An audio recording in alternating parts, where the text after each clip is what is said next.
an ounce. It's only worth it if you work for it. It's only worth it if you work for it. I won't stop till they hear me now. I won't stop till I wear the crown.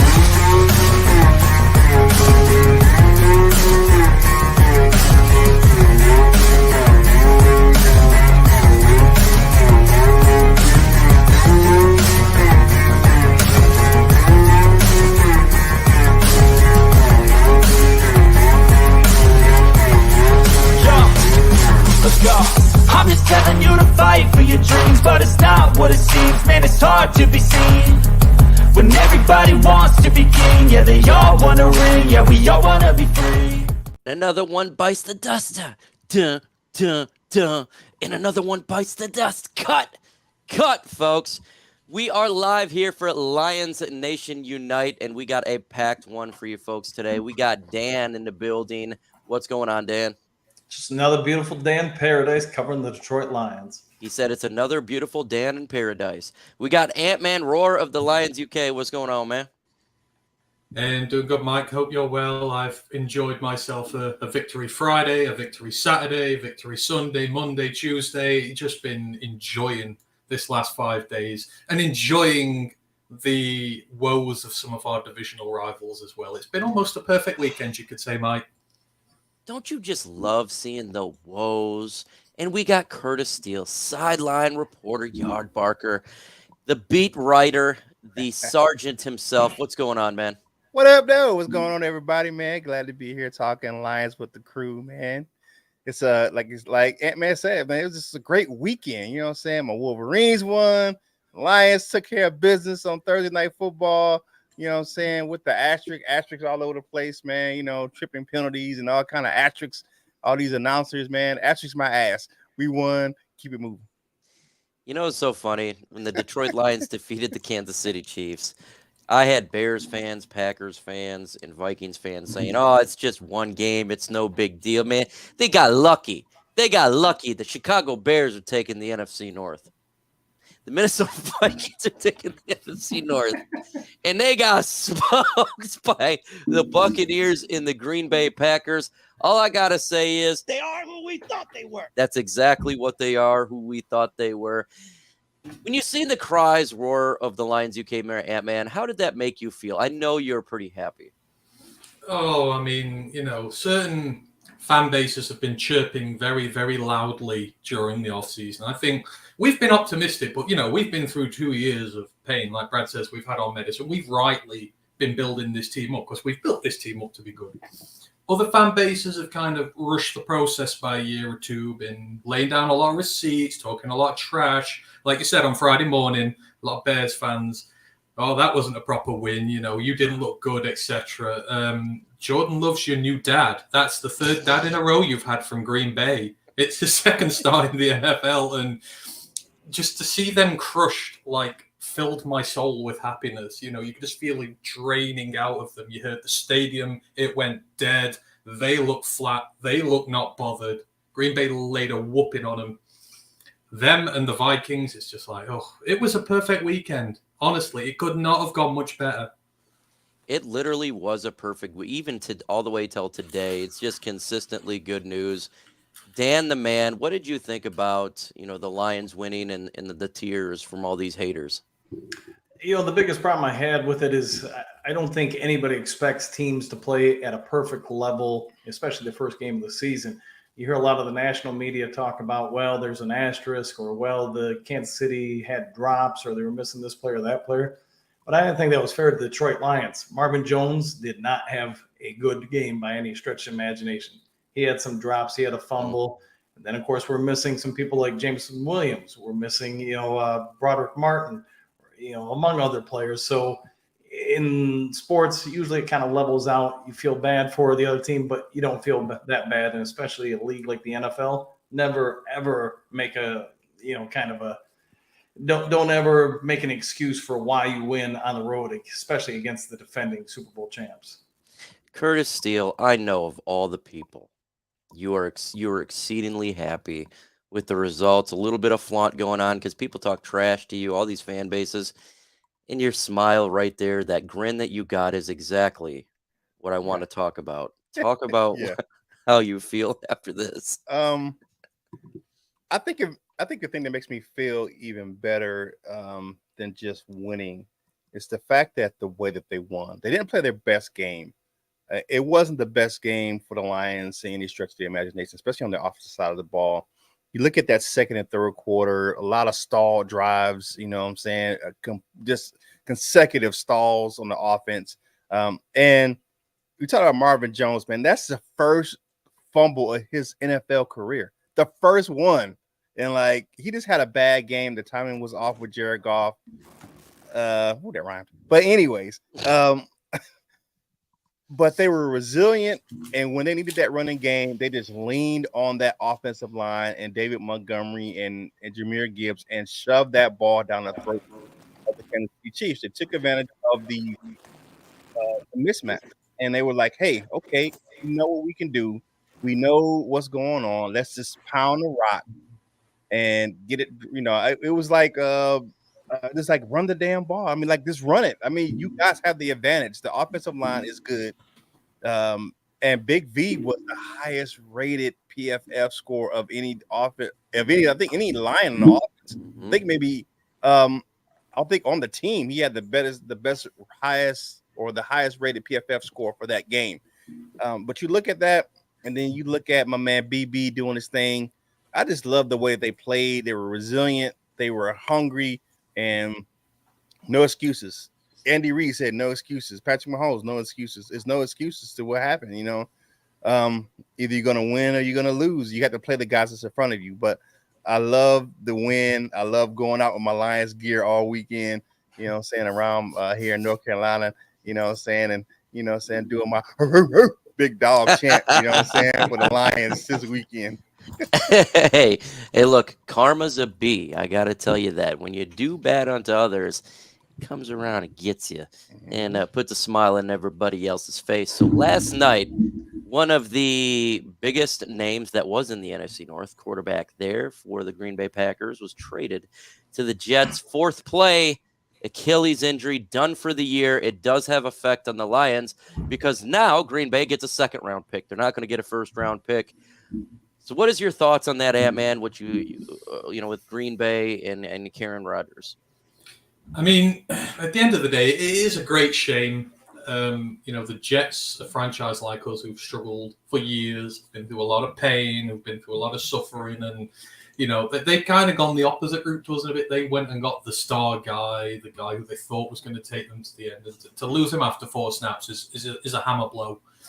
And, you know, it kind of completely derails their season. You look at their schedule coming up, like the Chiefs, the Eagles, like some of the worst defensive lines in the game. And they just look like they're going to struggle a lot now. And it's a shame. In terms of us, obviously Green Bay not having an extra first-round pick next year is great, but you don't want to see a player go out like that. I know he's been our bogeyman for years, and we all hate him, like as a player and what he's done to us and all. But I'd rather him have gone out in a Super Bowl when we kicked his ass, and that be the lasting memory of him. But I don't think he'll come back from this. I think he'll retire now. It's a shame for everybody involved. So yeah, it's just bad. But on the other hand, I was glad to see them still win because I hate the Bills. So, Dan, right before we got live, you dropped a nugget about the Jets calling for quarterbacks. Go ahead and talk about that and your thoughts on it. You know, you'd get what you expect an NFL GM to do, especially on the fly. Like they were completely caught off guard last night. The fact that Aaron Rodgers is going to be gone for the rest of the season. So the Jets GM reportedly starting somewhere around 11:30 a.m. Eastern Standard Time this morning, started calling other teams around the NFL looking for options to bring in for the Jets. The Lions were indeed one of those teams. My guess is they were calling about Teddy Bridgewater, but like you and I talked about before they went on air, I just don't see that being an option for Brad Holmes in Detroit.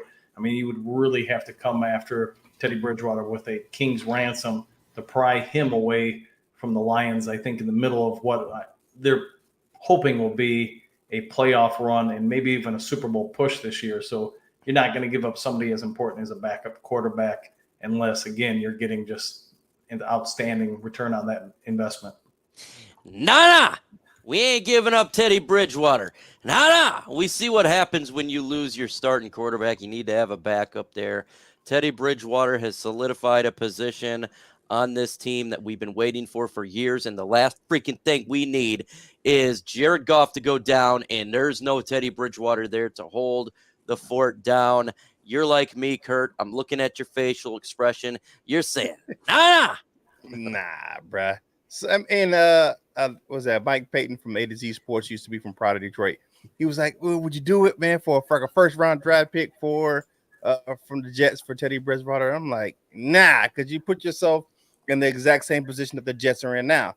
Right. You don't do that. You don't put yourself behind the power curve, and you have a solidified backup in the position that we've been begging for a solid number 2 quarterback for years in Detroit, and you just trade him away. I don't see Brad Holmes doing that. And it wouldn't make any sense, first of all. I hate to see him go down like that. As much as, like I said, I've despised Aaron Rodgers in Green Bay for years. I've never liked him, as personally, but I respect his talent. What you can't do is disrespect his talent on the field. The guy's a talented quarterback. I hate to see that happen to him.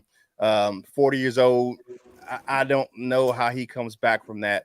I was in my 40s when I had a back surgery. I had the same spinal fusion as Levi Onwuzurike.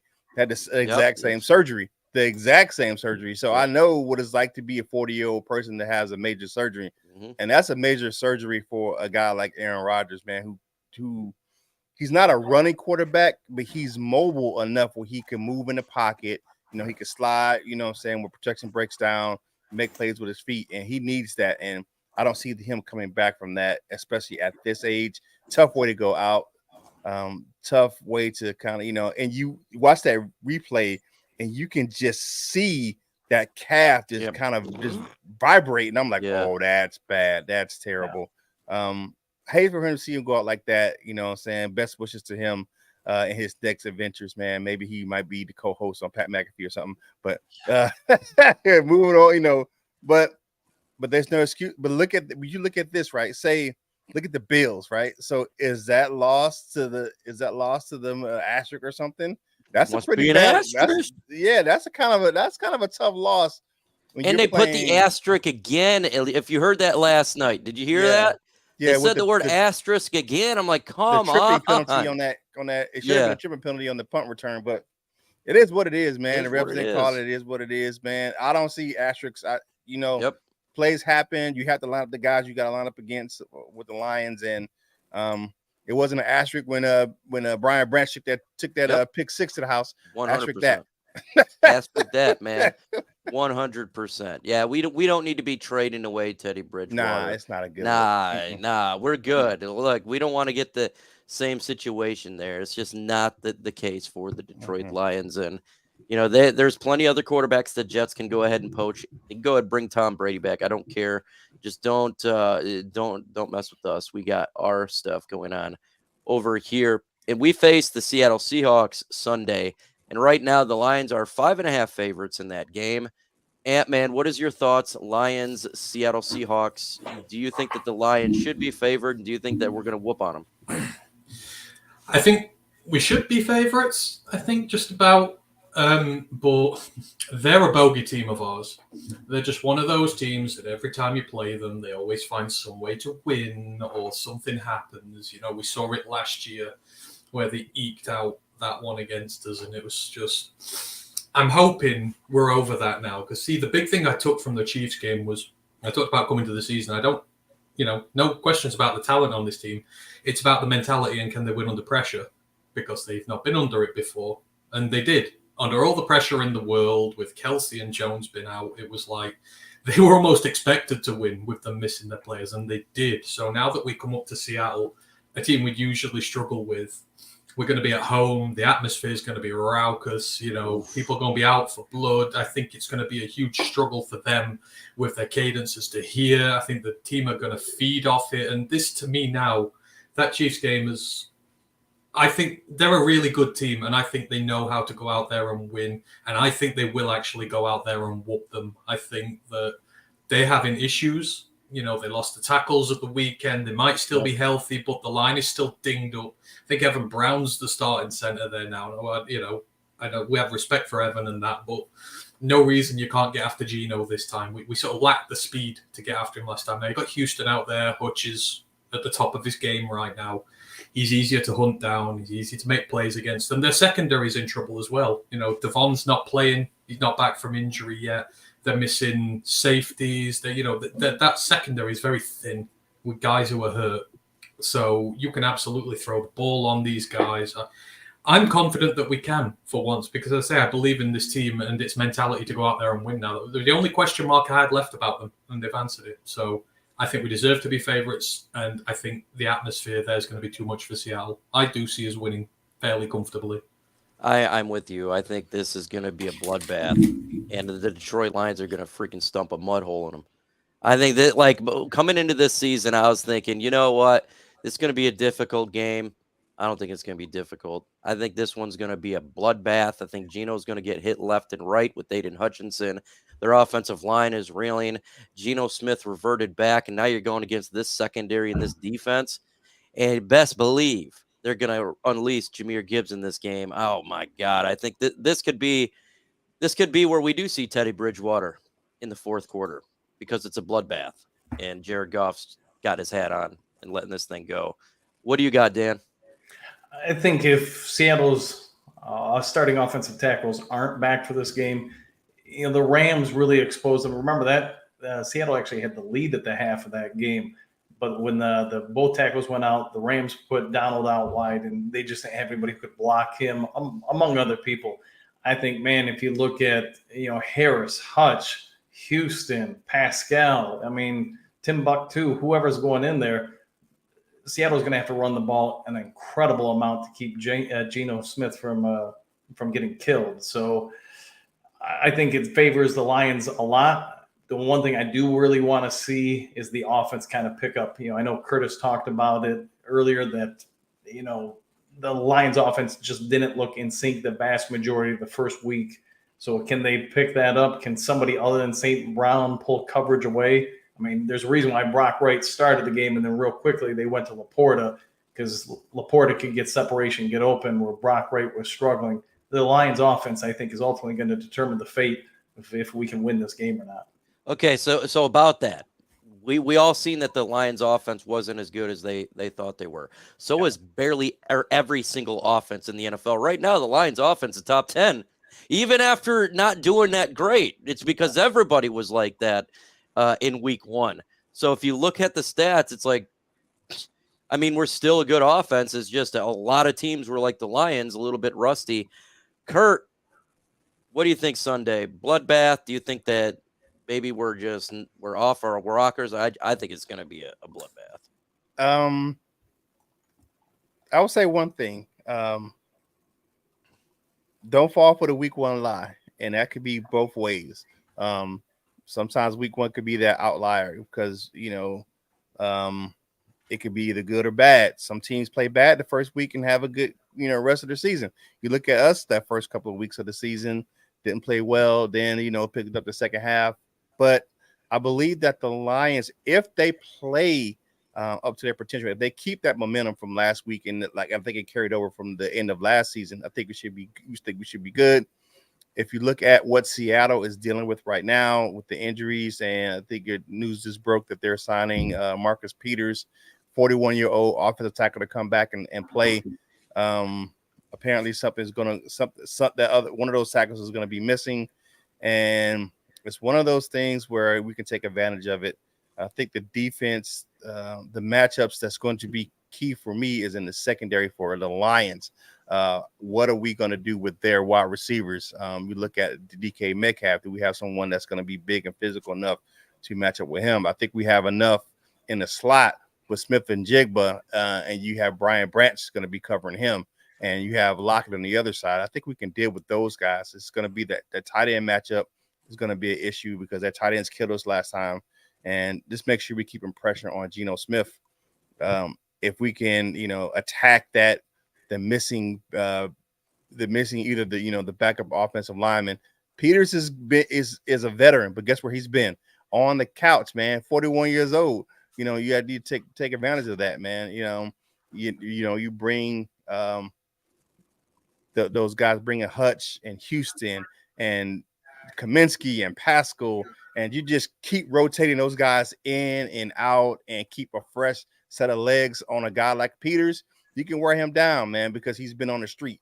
So he's not going to be in season shape coming in off the street, man. I'm not saying that, he's not a veteran and he know how to take care of his body, but at 41 is different than, bringing in a guy that, they probably lost is probably late 20s or something like that. So, yeah, you take advantage of your matchups where you can. Well, I think it'd be a bloodbath. I don't know. I think it'd be a good game into the second half. I think that's where the Lions pull away. You look at their pass rush is definitely different. They didn't get Matthew Stafford on the ground, and I think our offensive line is better than the Rams. So we keep Jared Goff upright, man. He can torch that secondary back there for the Seahawks. Yeah. So they signed Jason Peters. Ant-Man, thoughts on that? Well, I mean, it's precaution, I guess, isn't it? If both your tackles are injured, especially given they're both rookies coming into the second year, you've got to get You've got to get a veteran guy on there ready to go just in case. So it would signal that maybe one of the guys is not ready. I think one of them's got turf toe. I mean, we know that's very painful and not easy to just recover from. Obviously, Frank's had that to a very severe degree. No joke. Yeah. No, so you would assume that Jason Peters is going to be there as a veteran backup just in case. So he said you've got to exploit the matchups when you can. But I've also seen that Taylor's not training today and Nelson's in the bloody lineup. So you've got to hope that doesn't happen either, because then that suddenly changes things around for us. But again, this team will respect Seattle. I mean, I have no doubt about that. They're not going to go in. 100%. There's no complacency there. This team is going to show them all the respect in the world, but I still think they're going to go out there and kick their ass because they've got that confident swagger to them now. It's not arrogant. It's confident. They believe in themselves, rightly so. And they say that there's just lots of targets on that offensive line now. We say, what are we going to do against DK? What are we going to do against Tyler? All these guys. Get after Geno. The speed at which you can get after him, he can't hit those deep shots downfield. That is how you negate it. As Dan said, take advantage of your strengths on their weaknesses. So you can negate their wide receivers by getting after him, sending everything, and they're going to be thin there. So I like our matchups. I like how it matches up. And like I say, it's at our home this time. They're going to have trouble with the cadences. They're going to have trouble. I think we'll be able to get behind the sticks with false starts, all that sort of stuff. For me, it's just the stars are aligned for this one. It's a good matchup for us. Okay, so I'm with you. Generally speaking, I like to do like the latest information and stuff like that, but I want to do something a little bit different here, and I want to talk about the Detroit Lions schedule after we've seen from Week 1. I think that the Detroit Lions legitimately could be better, even, and I thought, we got to face Seattle Seahawks. I think the Lions going to win that game. Atlanta Falcons. The Lions could win that game. The Green Bay Packers, I think the Lions could win that game. Carolina Panthers, Tampa Bay Buccaneers. Is it possible the Lions could be 2, 3, 4, 5, 6-0? Dan? It's possible, but again, not to beat the dead horse, but the one real worry I have going into this weekend is the offense, and I'm going to bring up this point. So after the first quarter, Kansas City basically just doubled St. Brown. They shut down our offense so much, in part because he's no longer really an option. In order to work him to get open and help jumpstart the offense in the second half, you see the Lions, or Ben Johnson, moved him to fullback, tight end. They moved him all over the place to try to create matchups to get him free and open. Now, while Reynolds did ultimately have a decent game, he also didn't win a lot of matchups, so he wasn't able to get open a ton. I do believe that's why Laporta will be a key element to it. Are they going to have to do some other things to get Gibbs open to try to help alleviate that coverage? Yeah. But if we aren't able to do that, this offense could struggle a little bit. I'm hoping we go 6-0, but I'd take just a Super Bowl win. I don't care what we do as long as we get in the playoffs and win. I'm not really concerned about the offense, man. I'm just not. I like, generally speaking, there's concerns you look at. I don't have any concerns. I really don't. I know that, yeah, we don't have the best wide receiver group in the NFL, but we got Ben Johnson. And I think that the Lions are going to do pretty good. That's just my feeling. And I don't drink the Kool-Aid. I'm not a Kool-Aid drinker, but I'm just feeling very confident at this point with the roster that we got. And I know, yeah, I see Ross says take one game at a time. I don't have to. I'm not part of the team. They can take one game at a time. I'm not doing it. I'm taking multiple games at a time. This is my time. This is the fans' time to shine and push a little bit of love. What do you think? What do you think there, Kurt? Can Lions do it? Can they go 6-0 and have like the best start in a long time? It's possible. I won't say it's beyond reach of the Lions to go 6-0. Will they do it? I'm not saying they will. I'm not saying they won't. I'm just saying that I'm agreeing with you that it's a possibility if they play right and if they can, can make sure that I believe in Ben Johnson. I believe that he will scheme stuff up to make sure he takes care of the mixed matches, because that's what he does. I mean, you look at he's an adjustment maker, and that's one thing I like about Ben Johnson. Okay, something's not working. Okay, he can make adjustments. Like the first half, we weren't running the ball. I'm like, okay, we need to run the ball more. Second and third quarter, okay, what do? We getting that deep in that second half. We start pounding that rock, man. Long sustained drives, knows how to scheme guys open. I think they kind of went away from Marv because he was having a bad game. But I think Marv would be able to bounce back. He's a veteran wide receiver. I think he'll be. And that's the worst I've ever seen Marvin Jones actually play. I've never seen him play that way. Even when he was in Jacksonville, say he's the oldest wide receiver in the league, but he doesn't show that age. I just think it was just a bad game. It's an anomaly for me. I think he'll be able to bounce back. I believe they'll be able to take care of some mismatches on the outside versus some of those smaller defensive backs in Seattle. They're not the Legion of Boom back there anymore. So I think we were able to take advantage of some mismatches. I think I'd agree with you, Dan. I think LaPorta can be a big part of the offense going forward, especially against Seattle, because he's a mismatch nightmare for their linebackers because they're slow, they're not fast, and you match up a guy like Quandre Diggs. I love Nino, that's my guy, former Lion, but he can't match up with LaPorta. He's too small. The guy's like 5'9". Yeah, I mean,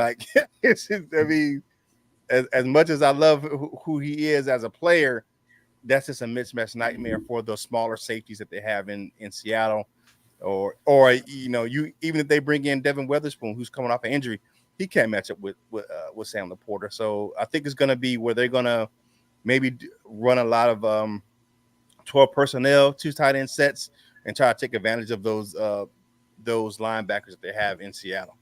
After the 6 games, these are the teams that the Lions face. If y'all watched the Sunday, you'd know. Ravens, I think that could be a tough one, very, very sure. But then you got the Raiders, the Chargers, the Bears, the Packers, the Saints, the Bears, the Broncos, the Vikings. Difficult Cowboys game than the Vikings. That is an extremely favorable schedule if you look at week 1 right now. It's like all the teams that we're facing are not that good. Like there's a couple really good ones, the Cowboys, you got the Ravens in there. But dang, like every game legitimately is winnable. I'm not saying that you're going to win every game, but it's not like we're facing the 49ers, the Philadelphia Eagles. We're facing, you know what I'm saying? I see we're not. Good. We're facing a lot of the guys, especially guys in the NFC that had the same record we had last year, because that's how the schedule is. You're going to face those teams that's plays with the same record. But and I don't think we're not playing particularly tough divisions this year. So NFC South is not a really tough division. Saints is a good. We got to see how they're gonna play. But I believe we have some favorable matchups. Do I think we will go like 17-0? Hell no. No, it's not going to happen. I mean, But the schedule's We got favorable some- now. we Like got you some look favorable at it. schedule, yeah. The big question you have now, though, is, after week 1, you are facing the run defense. These upcoming 3 weeks, you've got Penny, Walker, and Charbonnet this upcoming weekend. You've got Bijan and Aligier the next day. Was so impressive for the Falcons. And you've got Aaron Jones and A.J. Dillon. We didn't have that tested by the Chiefs. Their running back room is really not that good. So the next question now is, against these run-heavy teams, especially if they're coming to our place, they'll run the ball a lot. If we can't do anything against that, then we could potentially struggle. That's the new test for this team now. Can we properly defend against the run? Because if you stop Seattle's, if you stop the Falcons running the ball, then they become very easy teams to beat. But if you can't stop that, and the Panthers, we saw what they did to us last year on the ground. All of a sudden, they become much different beasts if we allow them to run on us. So that's the next big thing for this team. Got to show that this run defense is better now. Yeah, for sure. Look, we're not perfect by any means of the stretch in that imagination, but it is not as daunting as I think we originally thought it was. It just is not, and that's a really good thing. I don't know about you guys, but is it weird? I'm kind of looking now like at the Eagles, Cowboys, and 49ers and be like, okay, where can the Lions be in these NFC playoff, race? What seed can we be? Like, that's what I'm looking at right now. I'm not like the NFC North. I feel like it seems like it's theirs, but I'm like, okay, we need Philadelphia now to lose. We need the 49ers to lose. Where can we get in the seeding? It's that confidence. I don't know what it is, folks. But if you got questions, put it in the comment section.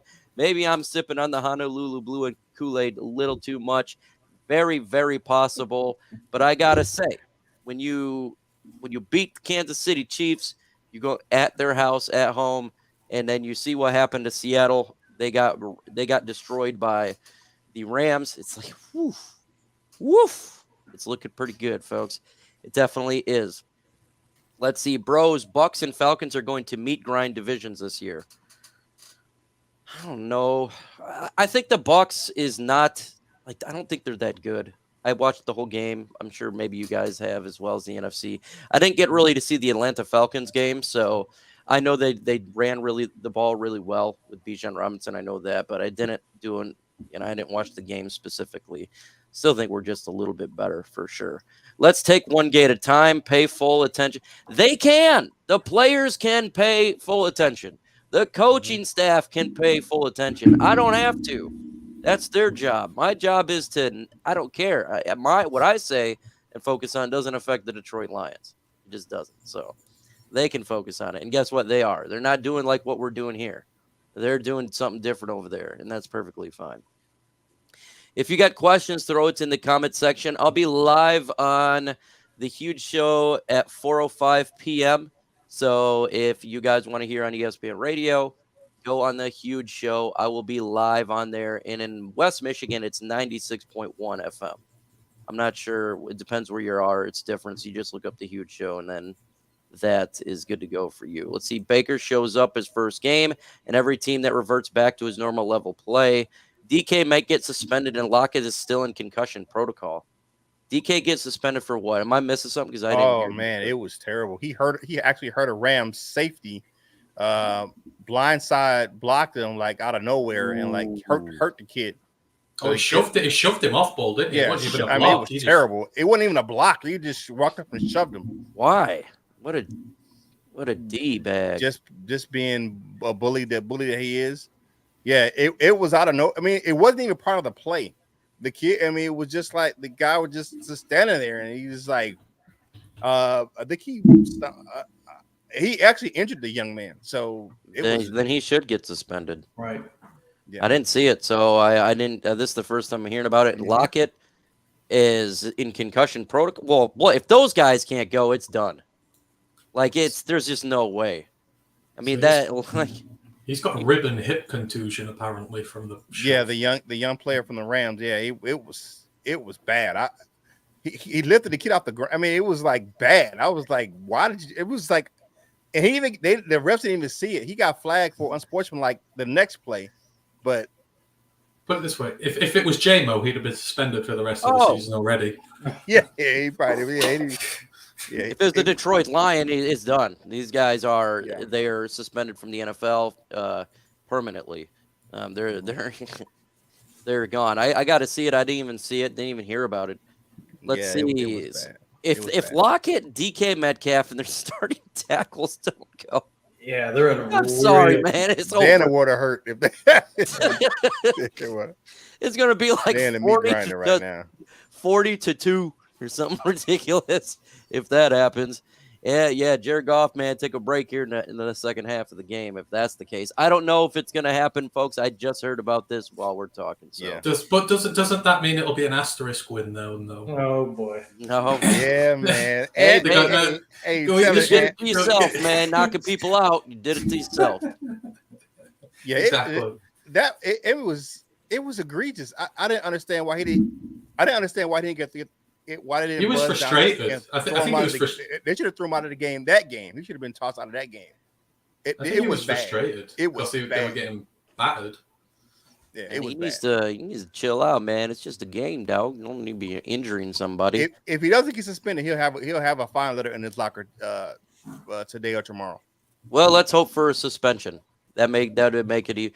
Look, I'm one of these guys. I don't like to go against full strength. The Lions have been full strength in my fandom. So hey, if you ain't full strength, I'm not gonna cry you a river. I know what it's like not having Matthew Stafford, not having Calvin Johnson, not having a running back that can stay healthy like DeAndre Swift, Javid Best, all these injuries that we've had. So hey, injuries, suspensions, come on down to other teams that we face. Good.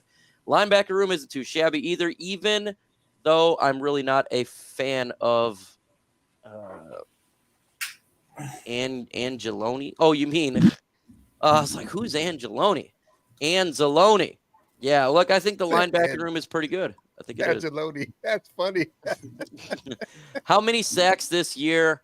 I'll go with 39 sacks. 39 sacks. What do you got, Ant-Man? I think we get 6 or 7. This In a week year? or For the year. Oh, For the year or this week? Oh, this says for This this week. week. That says Oh, this week. I'll That's say it. 5. I didn't even see it. Yeah, I'll go ahead and go. I'll go with 5. What do you got there, Dan? I'll go with I don't know, 4 to 7. But I think Seattle's just gonna have to keep the ball on the ground as much as they can to keep Geno from getting killed. Yeah, he has best to get that run game going. What about you there, Kurt? I think we get about 6 or 7, and it's going to be mostly in the second half because of the fact that they're going to have to start throwing the ball, because they're going to start getting behind, they're going to have to throw the ball. And Right. I think our offense will start scoring, and once they get behind, they'll have to start throwing the ball in the second half. Let's do a bold statement. Bold. I'm going to make a bold statement. Lions pick off Geno 3 times in this game. What's a bold statement for you, Dan? Ooh, Houston 19 sacks in the first quarter. Shut the hell up. 19 sacks in the first quarter. Sound like my man Maniac Tim over there. Lions on the field. We're going to He have. might get them all in the first play. Who knows? Yeah. Bold prediction for you there, Ant-Man. We dropped 50 plus on them. That's bold. Dang, That's a real- 50 that's a- burger right there. What do Yeah, you got 50 there, burger. Kurt? Gibbs touchdown pass.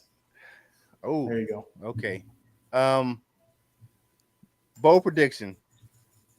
Jahmyr Gibbs has 100 yards receiving. He has 70 on the ground and 1 touchdown and through the air and on the ground. Ooh, I love that. I'd love that. We need to see some Gibbs out there. Question: if a team beats the Jets, do they get an asterisk too? Absolutely. You know what?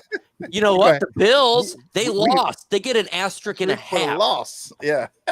They get an asterisk and a half for that loss. Like, I mean, it's not like the Jets defense is just absolutely outstanding. One of the best defense I've ever seen in my entire life. But Yeah. yeah, automatic asterisk, whatever. I can't even say the word. Y'all know, asterisk. Mike is right. 36 sacks this week. Sacks to the face, man. Let's go. 36. What's the record for most sacks in a game ever? I mean, we'll be beating that, surely. Is it? I know 7 for an individual, I think. I for an think it's- individual 7. Good God, that's a Bloody lot. hell. I Derek think for a Thomas. team had to be like 11 or 15 or something like that. Somewhere What team got 10 before? I remember it was not that long ago. on us? It was. Oh, Believe yeah, it or it's on not, us? I think it was the. I thought it was think Jay the Cutler. Vikings. It was in the Jets game or in a Giants game. I I remember thought him that was got. the Vikings on Matthew Stafford one year. It was ridiculous, man. It was like, yeah, it was bad. I remember Jay Cutler. I don't know what New York team, but man, he got like nailed one game. Like it was like 10 times. I was like, oh my God. In which Chicago Bears offensive line is still garbage. Years of garbage, man. Jeez. Get it figured out man, over there. It's old school, man. Most sacks. God. I can't. You can't say that. That wasn't even a stat back then. Hashtag Branch get another pick 6. Do you think he gets another pick 6? I'll say no on that one. It's hard to do that.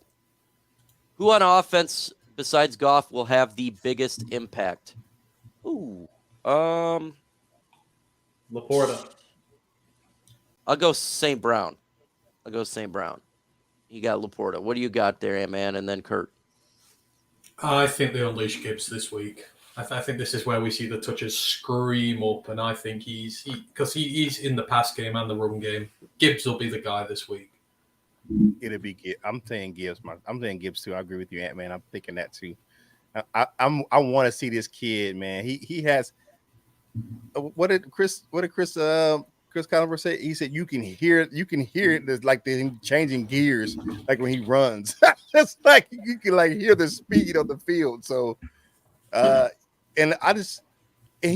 thing I like about him, he's not a typical speed guy where he kind of just he runs out of bounds or he'll bounce off some tackles. He'll make some guys miss. Whether he had like 6 broken tackles in the week 1. That's ridiculous. Like I like the way he plays physical. Like he knocked a couple linebackers to the ground. He's shoving guys, and he's a physical runner for his size. Who thinks Gibbs wins Offensive Rookie of the Year and Branch wins Defensive Rookie of the Year? It's going to be difficult to do both of them. I think it's possible for Gibbs to get it. I love Branch. The Jets did it last year. Yeah, they did. It is possible. You're 100%. They Jets did it last year with Garrett Wilson and Sauce Gardner. Who thinks that Dan Campbell wins Coach of the Year? Oh, I take that. I'm gonna take that. I think he wins Coach of the Year. Take that. I'm taking that one right there. Yeah, I got him being Coach of the Year too, for sure. If they'd have made the playoffs last year, he would have beat Dable. Oh, yep. Because we beat them. So, yep. And then they look like trash, 40-0. Oh my goodness. Oh my God. Somebody says that was a terrible game. Good. Man, they need to rethink some of these games. You know, everyone was worried about the Lions and Chiefs game being bad. Oh, on primetime.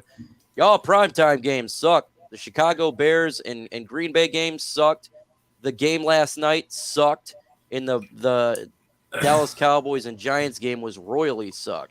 Right. And the worst part is the Giants are in primetime 3 of the next 5 games. Yep. And it's just like, oh my God, just flex the Bears in. You can't even flex them. It's too early. You can't even flex about it. Can't even flex about the spots because it's too early in the season. So terrible. Like, golly, man. But I think it's something about the week 1s, man. You know, and I'm still saying I'm not taking any credit from anybody, man. But sometimes that week 1 can be an anomaly. You know, sometimes what they call it could be a dirty little liar. And I'm not saying that it can't forecast the season, but sometimes it's one of those things that could be an outlier. So I think some teams that play bad this week will play good next week, and some teams that play good this week will play bad next week. I kind of agree with you, but if you see a trend like the Lions won right at the end of last year and we keep winning, the Giants, they lost the playoff game and they get freaking beat royally down. Hammered. I didn't believe they should have paid Daniel Jones. I didn't like it. No. I thought it was a terrible decision. And go I ahead. think they should have played Saquon Barkley before they paid that guy. Yeah. So the team will look exactly the same and just as bad on offense are the Steelers. I mean, how does he still have a job there?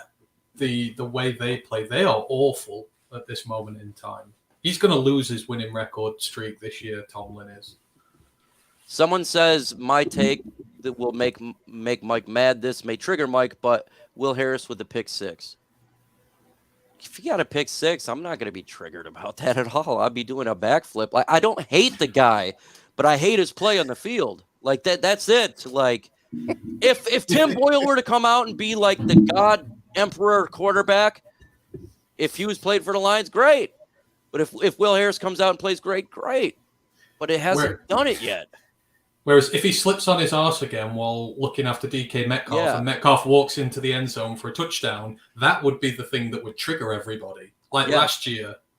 I ain't gonna lie. If dude got a pick 6, I'll do a backflip for him. I'll be happy. Like, we're winning.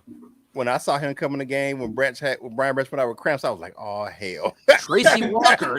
What I was thinking is, why Tracy Walker getting in there? Yeah, I would have moved Tracy Walker I would have moved Gardner Johnson down and put Tracy Walker on the back end with Kirby Joseph. That would have been my move. That's my thing. So what does it mean about Tracy Walker? Because you're right. That Will Harris came in. I'm like, Tracy's not coming in. I will tell you this. I think they're being cautious with him. But, he's back. But I think they're still kind of playing that. We don't want to put too much on him too soon. Right. And to be honest with you, CJ Gardner-Johnson's just been outplaying him in the safety position. It just is what it is. See, CJ Gardner-Johnson, 100%. And between that and Brian Branch emergence, this is push. It just pushed Tracy Walker down the depth chart. And that's fine. I'm fine with CJ, Kirby, and Brian. But the Will Harris thing above him, that was like, what? No way. Yeah, that was my thought. I'm not a big way. I don't know who loves who he's been hobnobbing with somebody. He got secrets, he got a sex tape, he got something on somebody to stay on his roster, man, because I don't know what he's doing to stay on his roster, man. Because now he makes good plays every now and then. He's that one guy on your job that does just enough not to get fired. And he's that one guy that's like he does something like brings donuts. And like he makes the boss happy every now and then. Good job. He doesn't piss everybody. He may piss off his coworkers, but he doesn't piss off the management enough to get fired. So I think that's the guy who Will Harris is. I mean, us fans, we like because we see the big plays he gives up. Now he does do some small things, but some of the things when he makes a mistake, he makes a mistake. I seen here in the comment section that Dan Campbell needs to get better at play calling. Someone here, Dan's coaching. He's got to get better. I got something to notice here. You notice that Dan kind of changed how people coach on play calling now on 4th down, because you're seeing a lot of people go for on 4th and short now. And we're talking at our own ends. We've seen it again multiple times. So he's starting to be a trendsetter here. You're starting to see other teams do it. Now, I'm not saying it's the best decisions ever, but a trend is being done, and that's led by our own head coach. Which week do we talk about the NFL draft, this year's NFL draft? For me, it's week 4. It has nothing to do with the Detroit Lions schedule. That's when I started. But if you're talking about the Lions, talking about like who we would like to get, mine will be when the season is completely over for the Detroit Lions. But I'm going to start talking prospects week 4. Ant-Man's been doing it because they do the college podcast, so he's been doing it year round. Kurt, what about you? You're a beat writer. Yeah, I won't start until toward the last half of the last quarter of the season. So we're looking at that November, December timeframe. That's when I'll start looking at prospects. What about you, Dan? When do you start talking about prospects? Starting probably getting around week, 12 or so in the season. Latter part, probably have a pretty good idea where teams are going to place out, whether you're in a playoff push or not. So you can start getting a good idea or a better idea about who's going to be realistically where for each team. Yeah, I just like to talk about the prospects. It's regardless of where they go to, I think it's good that people know it. So that's why I start week 4. Think early the wise. Goff is overrated. That may be the first time I've ever heard that in my entire life. All I hear about Jared Goff is he's trash. I don't think he's overrated. I don't think really anybody puts him at a pedestal. I mean, there's some individuals, but you're not seeing like people say like this guy's all pro. Holy crap. We got a $20 super chat and a $49.99 super chat out of nowhere. Mike McCall, hashtag FGB. Do you guys think that we should still go out and get another receiver? I say no. Let's save our cap room for our guys. I have been a fan over 60 years and never remember anything like this. Thank you so much, Mike McCall, for that super chat. Came out of nowhere. Do I think they should? I think they should consistently look to upgrade the roster. I don't know what that means, but try out, Antoine Green. Try out some of these players. But if there is a player you can always upgrade on any part of the roster, not just wide receiver, but just anywhere, I'm always looking to get better. I think they're fine right now, but maybe before the trade deadline, if they're like, you know what, we're at 6-0 or 7-0 or whatever it is, we want to make sure that we are a Super Bowl champ because we're going against Dallas, Eagles, and 49ers, and those teams are very, very talented, extremely talented. That's my thought. What about you, Ant-Man? Oh, my thoughts on this. I'd go out and get Mike Evans. When Tampa start tanking, they're not doing well.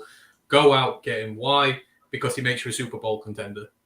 J-Mo's back week 7. You got J-Mo, you got Mike Evans, you've got Amon-Ra, you've got the plethora of weapons behind them. We've got one of the best offensive lines in the league. We've got a defense which is getting better. There's no visible weaknesses to your team. He pushes you over the edge. You can make a deep playoff run. You can go to somewhere like Dallas with a team like that, and I would be confident in us winning it if we were healthy. So, yeah, if he's there, available, hell yeah, I'll do it. I'll put him over the line. Just, you've got to take the talent while you can. What about you, Kurt? Yeah, I will look at that whenever you can have a chance to get better. Definitely take it. The Mike Evans thing it's always a little bit tongue in cheek for me because I'm looking at his age. But his skill set is something that we don't have on this roster right now. So we don't have a go get it at the receiver position. That guy, the 50-50 ball catcher that that can outmuscle a guy. We have some guys, we might have that in Sam Laporta at the tight end position, but we don't have a receiver that can do that. And that his skill set, even when J-Mo comes, he doesn't have that skill set. So we don't have that on the roster right now. So that definitely would make an advantage for us, especially when we go against teams like Dallas and, toward that back end of the season. So, yeah, I would take a look at it. Yeah. What do you got, Dan? You get window of opportunities like this. I think you got to seize them. Think of the Rams or whoever else. You get an opportunity where you think you have a potential to be in the top 4 of the NFC. Then you've got to try to do everything you can to maximize that opportunity. Go from 4 to 1, which means you're in the Super Bowl. So whether it's Mike Evans or whoever, I think if Brad Holmes can get them for the right price, if he really feels that he can just keep them for a year or two and then get rid of them to help re-sign a lot of these rookies, you got to go all chips in. God bless the Lions from Wickster. Thank you so much. I'm sure I destroyed your name. $49.99 super chat. Thank you so much. And God bless you. It does help the channel out. And that's what it's all about. And, supporting these channels that are trying to give you guys content out there. All the YouTube channels, Dan's channel, Roar to Lines UK channel, Curtis Steele's channel. That's what it's all about is building a different perspective for you guys. It's not the same as the M Lives or ESPN or SportsCenter or anything like that. So it's something a little bit different. And we do appreciate it. Someone says, is Dallas that good or is it that Giants are that bad? I think the Dallas are really good. I think they're extremely good. I think that their defense is scary good. Scary. Them and the 49ers scare me the most, even over Philadelphia. They do. I mean, those teams are good. Philadelphia is a damn good team as well. I'm just those defenses, just golly, man. For the NFC, the AFC, the Jets defense, you've seen that last night. That is a scary defense. God. If they could just have anybody at quarterback, they go to the playoffs. Oh my goodness, poor Jets luck. They got some bad luck over there. Oh my goodness. Let's see. Hashtag bold prediction. Micro comes out and admits that Tim Boyle is his BFF. Yeah, definitely. I think, Derek, that this bold prediction will never occur.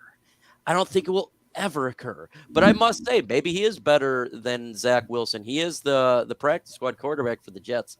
I don't know. Maybe comes in, does a little bit better job. We'll see. Folks, we've been on for nearly an hour. Dan, tell the folks about your channel. Lions Talk Live. I try to keep them short videos, try to break you in on any news that comes out when it comes out. So make sure you tune in to Lions Talk Live. Curtis Steele, tell everybody about your YouTube channel, where they can find your articles. Yeah, definitely. Just head up to kurtsteele.com. My YouTube channel is right there. All the links to my social media is right there on kurtsteele.com. My articles from Sideline Reporting, Yard Barker are posted right there on the website. So that's the best way to find me. kurtsteele.com, man, and get yourself some Kurt Steele gear, man, at the LNU shop, man. You see that Regal line right there, baby. You know what I'm saying? Support your boy Kurt Steele, and I love you guys, man. I appreciate you guys having me on. Anthony Roar of the Lions UK, the most underrated channel on YouTube. Tell the folks where they can find you. As Mike said, you can find us at Roar of the Lions UK. We are a group of British Detroit Lions fans. So if you want to come and get your Lions news and views from a different point of view, then come and try us out. You can find us Mondays, Wednesdays, Thursdays. We do not keep it short. We like to jabber on away for a while. So we appreciate as many people coming to join us as possible. So yeah, come find us at Roar of the Lions UK. It's a bloody good channel. All you got to do is go over there and watch it. With that said, folks, adios. I feel nauseous, believe me. Never had a lot of shit come easy. Had to work hard, struggle just to be me. Had to rise up just so they could see me. Did what I had to do just to feed me. And what was left over I put towards my dreaming. But the only thing in life that has meaning are the things you gotta work for, believe me. Take into your hands a plan. Your own hands can land your own brand. And damn, I feel like no one takes accountability. They want the credibility, convincingly unwilling to put in the hours it takes to get some power. Don't be fucking sour. Take a cold shower. Scream until you're louder. Work until you're prouder. And all the doubters, they're just your downers. I swear to God they all let me down. I always fought just to wear the crown. I'm off at these fucking clowns who were all taught they deserve an ounce. It's only worth it if you work for it. It's only worth it if you work for it. I won't stop till they hear me now. I won't stop till I wear the crown.